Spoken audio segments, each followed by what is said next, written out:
Hey there, my name is Przemek and this is the review of a recent compilation made by Cryo Chamber Records, and it's called Mercury Mission Diaries. But first, some of my personal background for this album. Because a couple of weeks ago I finished watching the third season of For All Mankind TV series made by Apple TV. And it's an alternative history of a space race between United States and Soviet Union.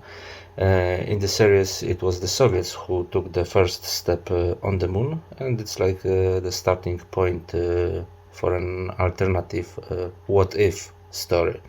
You know how the history would have changed, and the third season is about a race between three manned missions to Mars, NASA, the Soviets, and a private multinational company. All this with an interesting twist.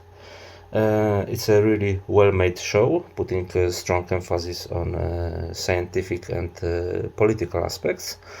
Of course, there's a lot of human drama or melodrama, but all this is perfectly executed. So if you haven't watched it yet, you have my recommendation. Anyway, after I finished the show, I felt like reading some good sci-fi novel about space exploration. I chose Stephen Baxter's Proxima. I knew him, the author, from his trilogy A Time Odyssey, wrote in collaboration with Arthur C. Clarke.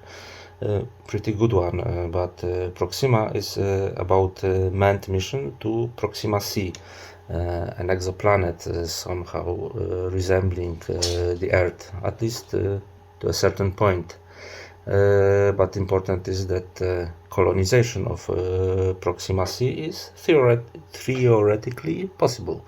So the bunch of convicts, misfits, essentially people whose presence on the Earth is not welcomed anymore, are sent there with the goal to put the foundation for a new future civilization. One more reference. In a reference, it makes me think of a Voivod's song, "Forgotten in Space," about the jail ship filled with murderers and convicts, jail ship drifting endlessly in space. Someone could make a good sci-fi flick out of that song's lyrics. Proxima is a hard sci-fi novel, classic in its foundations, but with modern twists. What all this has to do with Mercury Mission Diaries? Oh, well, we're getting close. The mission to Proxima was possible thanks to discovering by mankind a technology based on a certain substance. I'm not sure if it's a good word in English to describe it.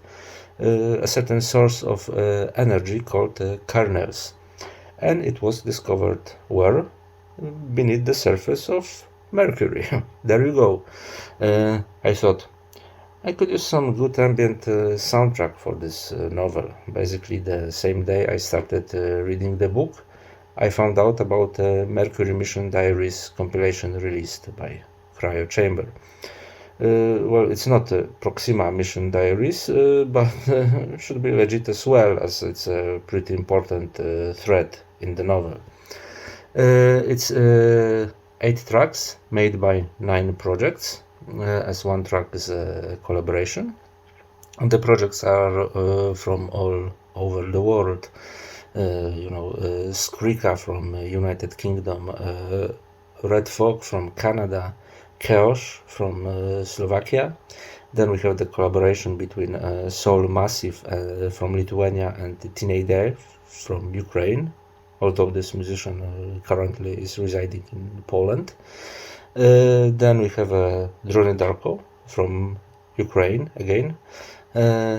RNGMNN or RNGMNN, RNGMNN, from Germany. By the way, the track from this project will be included on the upcoming Santa Sangre compilation. Then we have Onasander from Italy and In Quantum from Sweden. Maybe I'll read the note from the label. Apart from few introduction sentences, there's this text which is like an excerpt from a novel or a short story. Cryo Chamber does that sometimes, and I often wonder who writes this. Is it Simon Heath himself, or does he have some employee delegated to write these notes? Anyway, it sets the mood of the album quite nicely. Cryo Chamber legends, big word, combine their efforts on this epic ambient space album. Analog synthesizers combine with space drones and cosmic textures as each artist brings their space-faring arsenal of instruments. The Harvester class ship came to life with a low guttural hum as the crew prepared to activate the propulsion systems. They were ready to move to a safe distance, having received no response from on the surface crew. The last message was received over 2 minutes ago, and the eerie silence was deafening. In the midst of a solar eruption, protocol called for sync messages every 30 seconds as the peak drew nearer, but with no response. The crew was left to wonder if their communications had been jammed by the blast, or if they were the only ones left.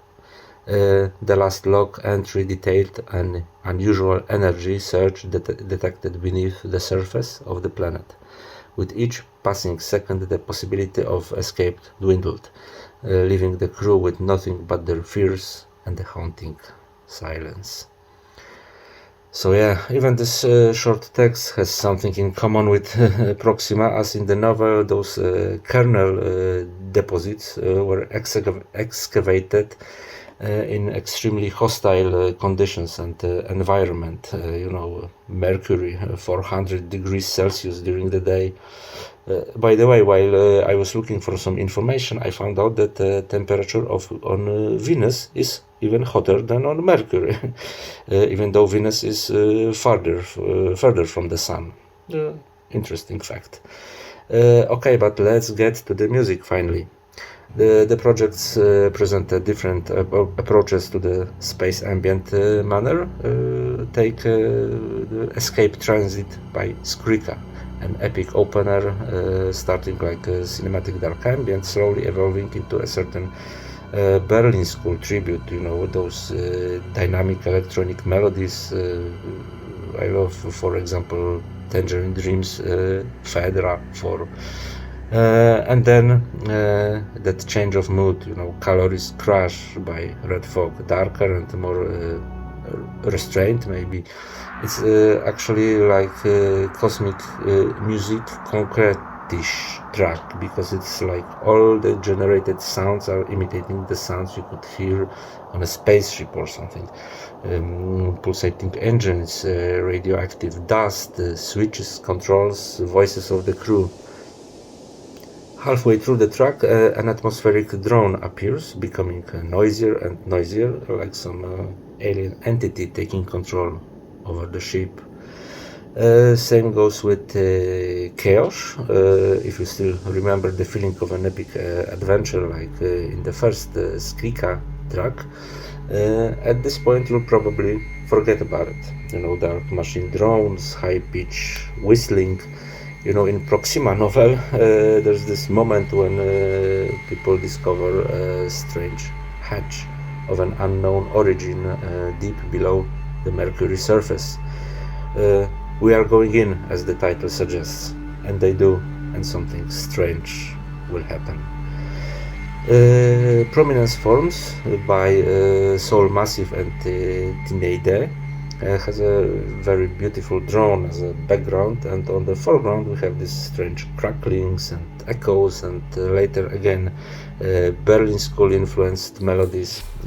Klaus Schulze legacy hovers above this track, and the atmosphere reminds me of Xen Dimension from the Half-Life video game, or better its remake, Black Mesa. Then we have Suspended in Emptiness by Dronny Darko. It's one of the most minimal works on this album, I think. It is kind of exactly what the title offers, you know, you're suspended in black void and wonder where these mysterious voices and knocks are coming from. Maybe it's better not to know. Is it the darkest offering on this album? Quite possible. Or maybe not, because the following Point of No Return by RNGMNN. I mean, sure, there is something reminding of a melody, but it's definitely somber and horror-oriented. I'm not sure, but I think I heard the processed sound of strings there. If you want more cultural references, this one is like an alternative version of a soundtrack to Event Horizon. Then we have Italian Onasander. It's a project which doesn't like showing off, you know, using fancy effects or using unnecessary trinkets or ornaments in his works. Red Hot Harvest is no different. You know, these are just dark, massive drones, subtle but suggestive. Just a vast, open, black space. And that moment when you realized your engines have failed and there's no hope for rescue. We need some light and hope, don't we? Luckily the last track offers this, Mercury Return Mission by In Quantum. Okay, the beginning is dark again, but over time the atmosphere gets lighter and a sparkle of hope shows up. The ending of this song and the finale of the album could be easily used in some space opera movie or the game in the vein of Mass Effect or something. So if you made it to the end of this review, congratulations. It's quite a long one, but I felt this album deserves it. It's a good background for reading, it's a good imagination stimuli if you write your own sci-fi story, and it's a good album whatsoever. For fans of dark ambient and science fiction, it's a must listen. Okay, that would be it. Thanks for watching and see you soon.